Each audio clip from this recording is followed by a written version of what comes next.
നമസ്തേ. മിന്നൽ പരമേശ്വരൻ നായർ എന്ന പ്രസിദ്ധനായ പോലീസുകാരനെ കേരളം മറന്നു കാണാൻ വഴിയില്ല.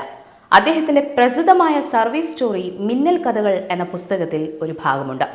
ഒരിക്കൽ എറണാകുളം നോർത്ത് പോലീസ് സ്റ്റേഷനിൽ അദ്ദേഹം ഇൻസ്പെക്ടറായി ചാർജ് എടുത്ത സമയത്ത് അദ്ദേഹം സ്ഥിരം റൗഡി ലിസ്റ്റ് പരിശോധിക്കുകയുണ്ടായി. 10-ൽ പരം സ്ഥിരം റൗഡികളിൽ ബാലകൃഷ്ണ മേനോൻ എന്ന ഒരാളെക്കുറിച്ച് മാത്രം വലിയ വിവരങ്ങളൊന്നും ഉണ്ടായിരുന്നില്ല. അതാരാണെന്ന് മിന്നൽ പരമേശ്വരൻ നായർ അന്വേഷിച്ചു. ഇനി ബാലകൃഷ്ണ മേനോന്റെ സംഭവ ബഹുലമായ ചരിത്രം. 1916 മെയ് 8 തൃശൂർ വടക്കേക്കുറുപ്പത്ത് കുട്ടൻ മേനോന്റെയും എറണാകുളം പൂതാമ്പള്ളി പാറുകുട്ടി അമ്മയുടെയും പുത്രനായി ബാലകൃഷ്ണ മേനോൻ ജനിച്ചു. തറവാടിന്റെ ഗുരുസ്ഥാനീയൻ ആയിരുന്ന ഭൈരവാനന്ദ യോഗി പാറുവമ്മ ഗർഭിണിയായിരിക്കുന്ന സമയത്ത് ജനിക്കുന്ന കുട്ടി ആണായിരിക്കുമെന്നും അവൻ ലോക പ്രസിദ്ധനാകുമെന്നും മുൻകൂറായി പ്രവചനം നടത്തി. ആ കാലത്ത് പൂതാമ്പള്ളിയിൽ ഒരു ശുഭ്രവസ്ത്രധാരിയായ യോഗി തെക്ക് നിന്ന് കടന്നു വന്നു. പൊക്കിൾ വരെ നീണ്ടുകിടക്കുന്ന താടി, മുഖത്ത് ബ്രഹ്മ തേജസ്, ആരോഗ്യ ദൃഢഗാത്രമായ ശരീരം. പാറുവമ്മയുടെ വികൃതി കുട്ടി വളരെ വേഗം ആ സന്യാസി വര്യനോട് അടുത്തു. സ്വാമിക്കുട്ടിയോട് പരിചിതമല്ലാത്ത ഭാഷയിൽ സംസാരിക്കുന്നത് വീട്ടുകാരുടെ ശ്രദ്ധയിൽപ്പെട്ടു. അതെന്താണ് എന്നവർ സ്വാമിജിയോട് ചോദിച്ചപ്പോൾ അതൊക്കെ ഞങ്ങൾ തമ്മിലുള്ള കാര്യമാണെന്ന് സ്വാമിജി പറയുന്നു. കുഞ്ഞിന് ബാലകൃഷ്ണൻ എന്ന നാമധേയവും നാവിൽ ഹരിശ്രീ കുറിച്ച് വിദ്യാരംഭവും സ്വാമിജി നടത്തി. ചെറിയ ഇടവേളയ്ക്ക് ശേഷം സ്വാമിജി തെക്കോട്ട് തിരികെ പോയി. ചെറുപ്രായത്തിൽ തന്നെ ബാലകൃഷ്ണൻ ആരാധനാദി വിഷയങ്ങൾ തൽപരനായിരുന്നു. 5-ാം വയസ്സിൽ ബാലനെ വീട്ടുകാർ എറണാകുളം ബോയ്സ് ഇംഗ്ലീഷ് മീഡിയം സ്കൂളിൽ ചേർത്തു. ഹൈസ്കൂൾ വിദ്യാഭ്യാസത്തിന് ശേഷം ഡിഗ്രിക്കായി മഹാരാജാസിൽ ചേർന്നു. ബാലന്റെ ക്ഷുഭിതമായ സ്വഭാവം സുഹൃത്ത് വലയത്തിൽ ടൈഗർ എന്ന വിളിപ്പേര് നേടിക്കൊടുത്തു. യൗവനാരംഭത്തിൽ ഏകാന്തമായ തന്റെ ആത്മീയ യാത്രകൾക്കിടയിൽ ബാലൻ മേനോൻ ഭഗവാൻ രാമണ മഹർഷിയെ സന്ദർശിക്കുകയുണ്ടായി. പിന്നീട് അദ്ദേഹം ലക്നൗ യൂണിവേഴ്സിറ്റിയിൽ നിയമത്തിൽ ബിരുദമെടുക്കാനായി ചേർന്നു. സ്വാതന്ത്ര്യ സമരം കൊടുമ്പിരി കൊണ്ടിരുന്ന കാലഘട്ടത്തിൽ അദ്ദേഹം വിപ്ലവ പ്രസ്ഥാനങ്ങളിലേക്ക് എടുത്തുചാടി. പഞ്ചാബിൽ ഒളിവിൽ കഴിയുന്ന സമയം അദ്ദേഹം അറസ്റ്റ് ചെയ്യപ്പെട്ടു. ജയിലിൽ വെച്ച് അതിതീവ്രമായ ന്യൂമോണിയ ബാധിച്ച അവശനായ അദ്ദേഹത്തെ മരിച്ചെന്ന് കരുതി പോലീസുകാർ വഴിയിൽ ഉപേക്ഷിക്കുന്നു. എന്നാൽ വഴിയരികിൽ നിന്നും ഒരു വിദേശി വനിത അദ്ദേഹത്തെ ആശുപത്രിയിൽ എത്തിക്കുകയും ജീവൻ രക്ഷിക്കുകയും ചെയ്തു.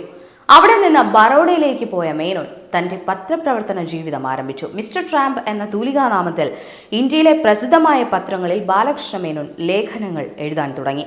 അവിടെ നിന്ന് ജവഹർലാൽ നെഹ്റു സ്ഥാപിച്ച നാഷണൽ ഹെറാൾഡിന്റെ സഹപത്രാധിപനായി ജോലി ഏറ്റെടുത്തു. ആഴത്തിലുള്ള വായനയിലൂടെ ഈ കാലഘട്ടത്തിൽ അദ്ദേഹം ഇന്ത്യൻ ആധ്യാത്മികതയെ അടുത്തറിയാൻ ശ്രമിക്കുകയായിരുന്നു.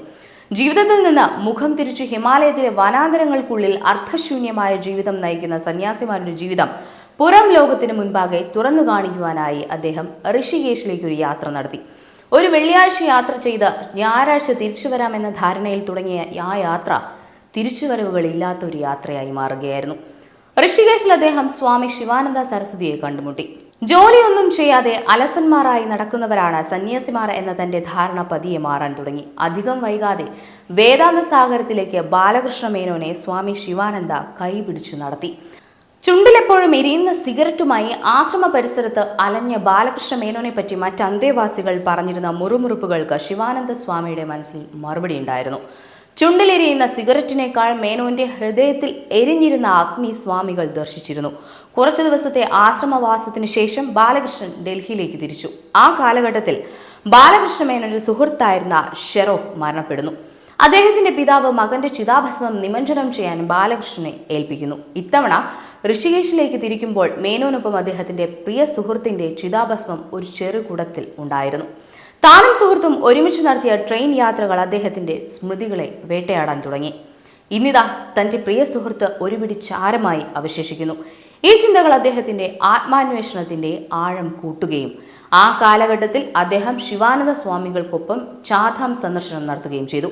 ഈ കാലഘട്ടത്തിൽ അദ്ദേഹം ഉത്തരകാശിയിൽ വെച്ച് ഹിമവൽ വിഭൂതിയായ സ്വാമി തപോവനത്തിനെ ദർശിച്ചു. അടുത്ത വർഷം ശിവരാത്രിയിൽ അദ്ദേഹം സന്യാസം സ്വീകരിച്ചു. തപോവന സ്വാമികളെ പരിചരിച്ചുകൊണ്ട് വേദാന്ത ശാസ്ത്രം അഭ്യസിച്ചു. ഭാരതം സ്വാതന്ത്ര്യം നേടിയ കാലത്ത് ഇന്ത്യൻ യുവത്വത്തിന്റെ നഷ്ടപ്പെട്ട ദിശാബോധം വീണ്ടെടുക്കാൻ അദ്ദേഹം തീരുമാനിച്ചു. ഭഗവത്ഗീതയിൽ ഒളിഞ്ഞുകിടക്കുന്ന മഹാസന്ദേശങ്ങൾ ജനസമക്ഷമെത്തിക്കാൻ അദ്ദേഹം തീരുമാനിക്കുകയായിരുന്നു. പൂജാമുറിയിൽ നിന്നും ഡ്രോയിങ് മുറികളിലേക്ക്, അവിടെ നിന്ന് യുവത്വത്തിന്റെ കൈകളിലേക്ക് അദ്ദേഹം ഗീതാ സന്ദേശം എത്തിച്ചു. അദ്ദേഹം ഗീതായജ്ഞങ്ങൾ സംഘടിപ്പിച്ചു. തകർന്നു കിടന്ന അനവധി ക്ഷേത്രങ്ങൾ പണവും ആൾബലവും കൊണ്ട് പുനരുജ്ജീവിപ്പിച്ചു. ഹിന്ദുവിന് നേരെയുള്ള ഏതൊരു വിമർശനവും ചോദ്യം ചെയ്യപ്പെടാതെ പോവുകയില്ലെന്ന സങ്കല്പം ചെയ്തുകൊണ്ട് RSS സർസംഘചാലക് ഗുരുജി ഗോൾവാൾക്കർക്ക് ഒപ്പം വിശ്വ ഹിന്ദു പരിഷത്ത് സ്ഥാപിച്ചു. തളി പ്രക്ഷോഭത്തിന്റെയും കന്യാകുമാരി വിവേകാനന്ദപാറ പ്രക്ഷോഭത്തിന്റെയും സമരമുഖത്തേക്ക് ഹിന്ദുത്വത്തിന്റെ സിംഹഗർജനമായി അദ്ദേഹം ഓടിയെത്തി. Youth are not useless but they are used less എന്ന മുദ്രാവാക്യം ഉയർത്തിക്കൊണ്ട് നിരവധി യുവ കേന്ദ്രങ്ങൾ സ്വദേശത്തും വിദേശത്തുമായി 600-ലധികം ഗീതായജ്ഞങ്ങൾ, യുണൈറ്റഡ് നേഷൻസ് പോലെയുള്ള വേദികളിൽ ഹിന്ദുമതത്തെ പ്രതിനിധീകരിച്ചുകൊണ്ട് നടത്തിയ പ്രസംഗങ്ങൾ ഭഗവത്ഗീതയ്ക്ക് കഴിഞ്ഞ നൂറ്റാണ്ട് കണ്ട ഏറ്റവും മഹത്തരമായ വ്യാഖ്യാനം. ഇങ്ങനെ പോകുന്നു അദ്ദേഹത്തിന്റെ സംഭവ ബഹുലമായ ജീവചരിത്രം. ആരംഭകഥയിലേക്ക് തിരികെ വരാം. മിന്നൽ പരമേശ്വരൻ നായർ തന്റെ സഹപ്രവർത്തകനോട് ചോദിച്ച ചോദ്യത്തിനുത്തരം അയാൾ മെല്ലെ പറഞ്ഞു. സാറേ, ഈ ബാലകൃഷ്ണ മേനോനെ സാറിന് മനസ്സിലായില്ലേ? ഇദ്ദേഹത്തിന്റെ പ്രസംഗമാണ് ഈ അടുത്ത ദിവസം മഹാരാജാസ് ഗ്രൗണ്ടിൽ ഉണ്ടായിരുന്നത്. ജനസഹസ്രങ്ങൾക്കു നടുവിൽ ഭഗവത്ഗീത വിജ്ഞാനത്തിന്റെ ഗംഗാപ്രവാഹം ഭൂമിയിലേക്ക് ഇറക്കിയ ആ അഭിനവ ഭാഗീരഥന്റെ ബ്രഹ്മതേജസാർന്ന മുഖം മിന്നൽ പരമേശ്വരൻ നായർക്ക് മുൻപിൽ കൂടുതൽ വ്യക്തമായി തെളിഞ്ഞു.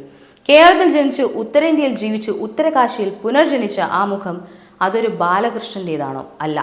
ഒരു ശിവരാത്രി നാളിൽ ഹിമാലയ സാനുക്കളിൽ എവിടെയോ ഗംഗാപ്രവാഹത്തിന്റെ കുത്തൊഴുക്കിൽ ബാലകൃഷ്ണ മേനോൻ ഒഴുകിപ്പോയിരിക്കുന്നു. ശരീരബോധത്തെ ത്യജിച്ചുകൊണ്ടുയർന്നു വന്ന ആ ബ്രഹ്മ തേജസ് ചിന്മയാനന്ദ സ്വരൂപമായിരുന്നു. സ്വാമി ചിന്മയാനന്ദയായിരുന്നു. 10 യോഗികളുടെ ജന്മങ്ങൾ ഒരുമിച്ച് ചേർത്താൽ അതായിരുന്നു സ്വാമി ചിന്മയാനന്ദ സ്വാമികളെന്ന് പറഞ്ഞത് സ്വാമി ചിദാനന്ദ സരസ്വതിയാണ്. ആ വാക്കുകൾ എത്രമാത്രം അർത്ഥവത്താണ് എന്ന് അദ്ദേഹത്തിന്റെ ജീവിതം പഠിച്ച ആർക്കും മനസ്സിലാക്കാൻ സാധിക്കും. മഹാഗുരുവിന്റെ തൃപ്പാദങ്ങളിൽ ശതകോടി പ്രണാമങ്ങൾ. ചെറുപ്പത്തിൽ ബാലൻ മേനോന് നാമകരണവും വിദ്യാരംഭവും നടത്തിയ തെക്ക് നിന്ന് വന്ന ഒരു ശുഭ്ര വസ്ത്രധാരിയില്ലേ, ഒരു സ്വാമി? അതാരാണെന്നറിയുമോ? അത് സാക്ഷാൽ വിദ്യാധിരാജ പരമഭട്ടാരക ഷൺമുഖദാസ ചട്ടമ്പി സ്വാമികളായിരുന്നു.